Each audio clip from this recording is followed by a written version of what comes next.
I never thought I'd have to defend my own property from someone trying to evict my family, but life has a way of throwing curveballs when you least expect them. This is the story of how a smug, entitled woman named Karen tried to kick my grandson out of my house, only to get the shock of her life when she realized who she was dealing with.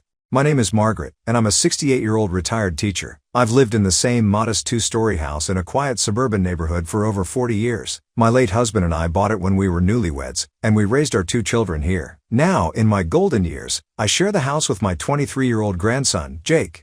Jake moved in with me about 6 months ago after graduating college. He's a good kid, hardworking, respectful, and always willing to help out around the house. He's been looking for a job in his field of environmental science, but the job market has been tough. In the meantime, he works part-time at a local coffee shop to help pay for groceries and utilities. I'm more than happy to have him stay with me while he gets on his feet. Our neighborhood has always been a friendly place, with most residents knowing each other by name. However, things started to change about a year ago when a new family moved in across the street. The Johnsons seemed nice enough at first, but it soon became clear that the wife, Karen, had a bit of a superiority complex. Karen was in her early 40s, with an immaculate blonde bob and a perpetual look of disdain on her face. She was the type who always had to one-up everyone else, bragging about her husband's job as a corporate lawyer and her children's numerous achievements. She appointed herself the unofficial neighborhood watchdog, constantly nitpicking about everything from the length of people's grass to the color of their mailboxes. At first, I tried to be friendly with Karen, inviting her over for tea and chatting when we saw each other outside, but her constant judgment and gossip quickly wore thin. I started limiting our interactions to polite waves and brief hellos. Everything came to a head one sunny Saturday afternoon in July. I was in my front yard, tending to my prized rose bushes, when I saw Karen marching across the street with a determined look on her face. I straightened up, wiping my brow with the back of my gardening glove. "Good afternoon, Karen," I said pleasantly, though I had a feeling this wasn't going to be a friendly chat. Karen's lips were pressed into a thin line as she came to a stop in front of me. "Margaret," she said curtly, "we need to talk about your situation." I raised an eyebrow. "My situation?" She nodded, her eyes darting towards my house. "Yes, the young man living with you. Your grandson, I believe?" "That's right," I confirmed, my guard going up. "Jake's been staying with me while he looks for a job in his field. Is there a problem?" Karen's nostrils flared slightly. "Well, as a matter of fact, there is. Several of us in the neighborhood have noticed that he comes and goes at odd hours, often late at night, and there have been reports of suspicious activity." I couldn't help but laugh. "Suspicious activity? Karen, Jake works at a coffee shop. Sometimes he has late shifts or early morning openings. That's hardly suspicious." She waved her hand dismissively. "Be that as it may, this is a family neighborhood. We can't have young, single men living here, especially those who can't support themselves. It brings down property values and attracts the wrong element." I felt my temper rising, but I took a deep breath to stay calm. "Jake is family, Karen. He's not some random tenant, and he contributes to the household expenses." Karen's eyes narrowed. "I'm sure you think you're doing a nice thing, Margaret, but you have to consider the impact on the rest of us. As president of the Homeowners Association, it's my duty to maintain the standards of our community." I blinked in surprise. This was the first I'd heard of Karen being the Homeowner Association president. Last I knew, old Mr. Jenkins held that position. But before I could question it, Karen barreled on. "I'm afraid I'm going to have to insist that your grandson move out within 30 days, she said, her tone dripping with false sympathy. "It's for the good of the neighborhood, you understand. We can't make exceptions, even for elderly residents who might be struggling financially." My jaw dropped. I couldn't believe what I was hearing. This woman was actually trying to evict my grandson from my own house, and the condescending way she implied I was some helpless old lady who couldn't take care of herself. It was infuriating. "Now, listen here, Karen," I said, my voice low and controlled despite my anger. "I don't know where you got the idea that you have any say over who lives in my house, but let me make something very clear. This is my property, which I own outright. There is no mortgage. I am not part of any homeowner association, and even if I were, you would have no authority to dictate who can live with me." Karen's smug expression faltered for a moment, but she quickly recovered. "Oh, Margaret," she said with a patronizing smile, "I know you might be confused, but all houses in this neighborhood are part of the homeowner association. It's in the deed. And as president, I have every right to enforce our rules." I couldn't help but chuckle, which seemed to throw Karen off balance. "Is that so? Well then, I suggest you check your facts, because I can assure you that my house is not part of any homeowner association. Never has been."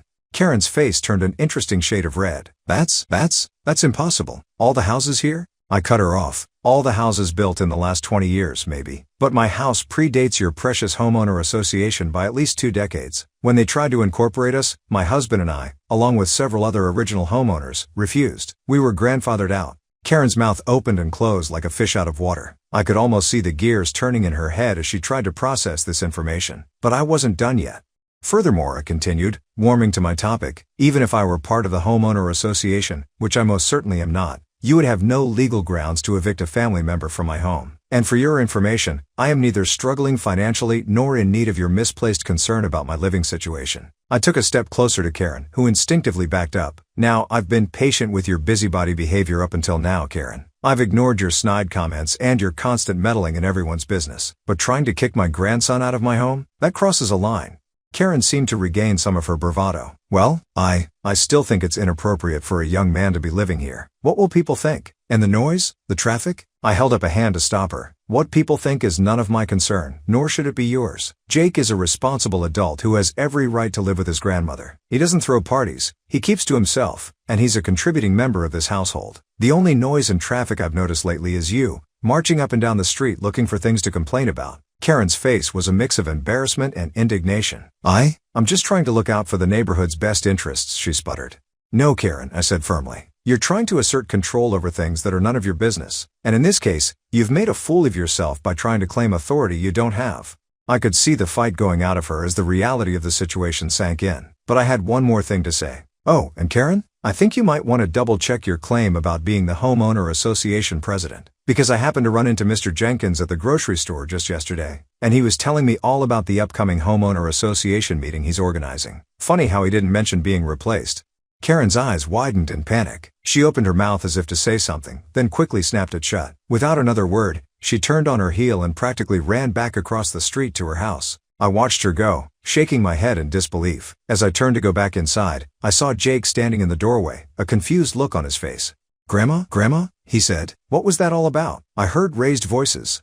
I patted his arm as I walked past him into the house. Oh, nothing to worry about, dear. Just a nosy neighbor getting put in her place. Now, how about we have some lemonade, and I'll tell you all about it. Jake grinned and followed me into the kitchen. Sounds like quite a story. I always knew you were a badass, Grandma.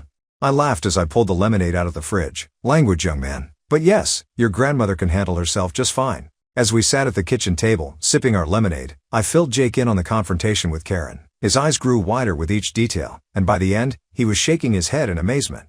I can't believe she tried to evict me, Jake said. And from your own house? The nerve of some people? I nodded in agreement. Some folks just can't stand to mind their own business. But don't you worry, Jake. This is your home for as long as you need it to be.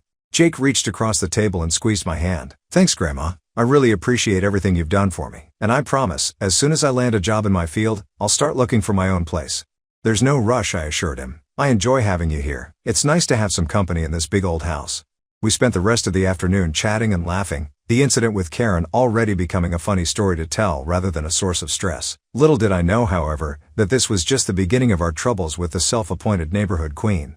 Over the next few weeks, Karen seemed to make it her mission to find any reason to complain about us. She called the city to report our grass being a quarter-inch too long. She left passive-aggressive notes about Jake's car being parked on the street, which was completely legal. She even tried to start rumors among the other neighbors that we were running some sort of illegal boarding house. Most of our neighbors knew better than to listen to Karen's nonsense, but it was still frustrating to deal with her constant harassment. Jake felt terrible, thinking he was causing problems for me. Maybe I should just find somewhere else to live, Grandma, he said one evening after Karen had made a scene about him having a friend over to study. I don't want to make things difficult for you. I fixed him with a stern look. Now you listen to me, Jacob Michael Thompson. You are not going anywhere because of that woman's ridiculous behavior. This is your home, and you have every right to be here. Jake smiled weakly. I know, but... No buts, I interrupted. In fact, I think it's high time we put a stop to Karen's nonsense once and for all. The next day, I made a few phone calls. First, I contacted Mr. Jenkins, the actual homeowner association president, and filled him in on Karen's behavior and her false claims of authority. He was appalled, and assured me he would address the issue at the next meeting. Next, I called my old friend Martha, who happened to be a retired lawyer specializing in property law. After explaining the situation, she agreed to help me draft a formal cease and desist letter to Karen. Finally, I reached out to some of our other neighbors who I knew had also been on the receiving end of Karen's meddling. Many of them were more than happy to provide statements about her harassment and false claims. Armed with this information, I decided it was time for another chat with our troublesome neighbor. This time, however, I would be the one knocking on her door. It was a bright Sunday afternoon when I marched across the street, a folder tucked under my arm and determination in my step. I rang the doorbell and waited, secretly hoping Karen would be home to receive my message in person. Luck was on my side. The door swung open, revealing a surprised-looking Karen. Her eyes widened when she saw me standing there.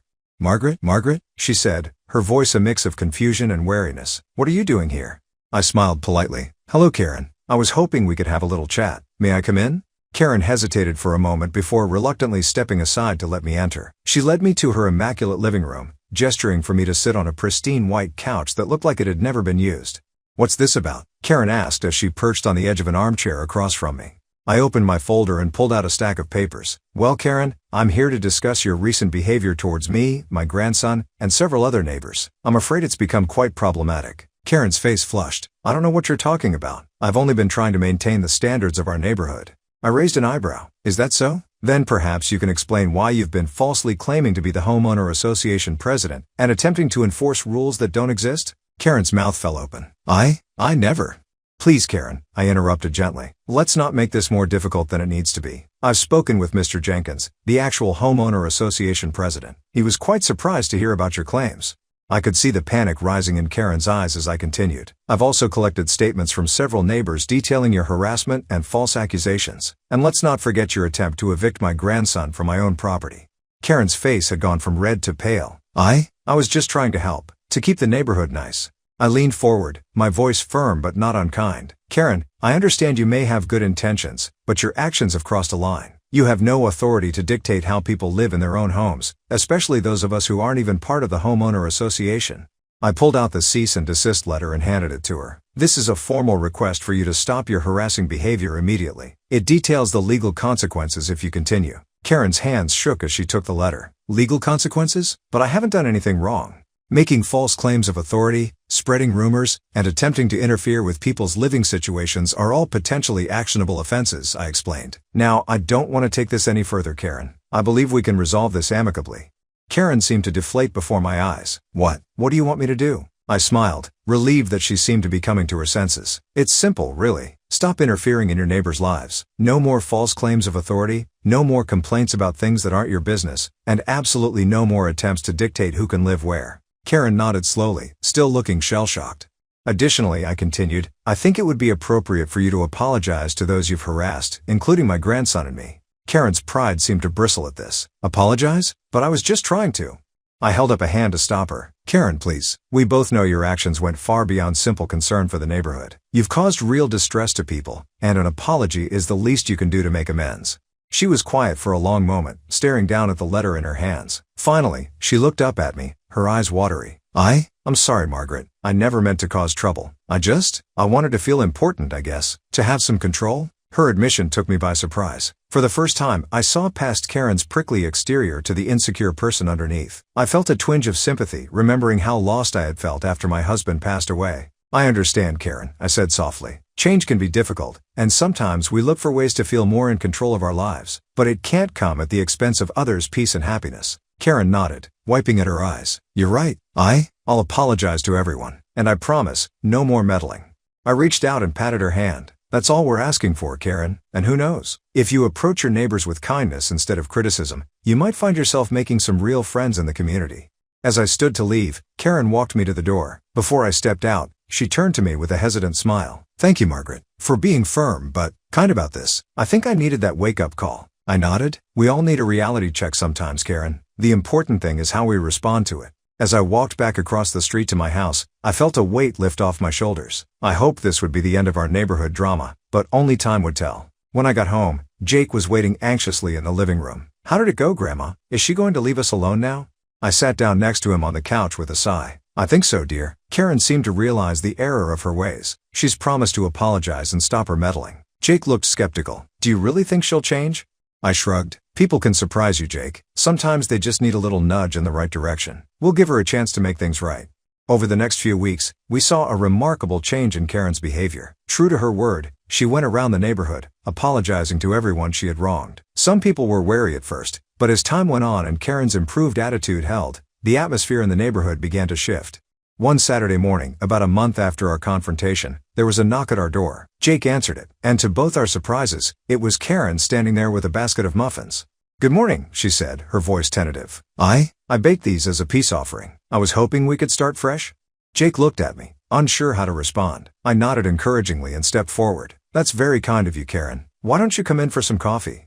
Karen's face lit up with a genuine smile. probably the first I'd ever seen from her. I'd like that, thank you. As we sat around the kitchen table, sipping coffee and nibbling on, surprisingly delicious, blueberry muffins, the conversation slowly became more relaxed. Karen asked Jake about his job search, showing real interest without any judgment. She even offered to put in a good word for him with her husband's firm, which had an environmental consulting division. I can't promise anything, she said, but I know they're always looking for bright young people with fresh ideas. Jake's eyes widened. That would be amazing. Thank you, Karen. She waved her hand dismissively, but I could see she was pleased. It's the least I can do after all the trouble I caused. As Karen was leaving, she turned to me with a serious expression. Margaret, I want you to know how sorry I am for everything. You were right to stand up to me. I've been talking to a therapist, trying to work through some of my issues. It's helping me understand why I acted the way I did. I reached out and squeezed her arm. That takes courage, Karen. I'm proud of you for making that effort.